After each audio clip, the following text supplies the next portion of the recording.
յուրաքանչյուր կին պետք է ունենա իր սեփական մտածելակերպը իր մասին անձամբ, որտեվ մեր մայրերը կանայք չեն կարողանում հարմարվել, որ իրանք զավակ են մեծացնում, պահում են, եւ այդ զավակին վերջում տալիս են ուրիշին, ոնց որ իրենք են ուրիշի զավակը վերցրել, դարձ իրանց ամուսինն ա եղել, իր երեխաների հայրը եւ այլն եւ այլն։ Եղել են մոմենտներ, որ ես վիրավորվել եմ իմ տղաներից, որ ինչի ինձնից թաքցնում են ինչ որ մի բան, ինձ չեն ասում, པարզ չեն խոսում, հետո ինքս ինձ ասել եմ Լուիզա, խելքդ գլուխդ հավաքիր, մի վիրանա արդեն քոնը չի,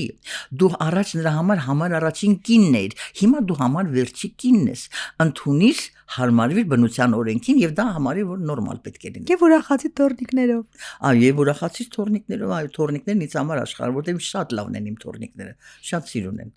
Արտակարգ սիրուն երեխաներ են։ Ես էլ եղել որ լաց եմ նստել եմ, լաց եմ եղել, վիրավորված եմ եղել իմ տղայի վերաբերմունքից, նկատել եմ որ ինչ որտեղ գնացին, չէ որ ես վերևի հարգում եմ ապրում, իրանք ներքևի հարգում։ Ինչ չասացին ուր գնացին, հետո ասում եմ Լուիզա, նա առանցին ընտանիքի առանցին մարդ է, քո տղան է, թող Աստված նրա կյանքը երկարացնի, բայց նա պիտի ապրի իր ընտանիքի համար, առաջ իր ընտանիքը, հետո ես։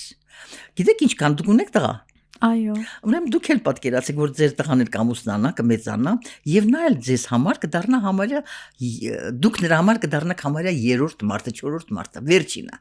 Գիտեք ինչքան ծանր է այդ բան, բայց հետո երբ որ սկսում ես բանականությունդ աշխատացնել, զգում ես որ նորմալ է, պետք է հարմարվել։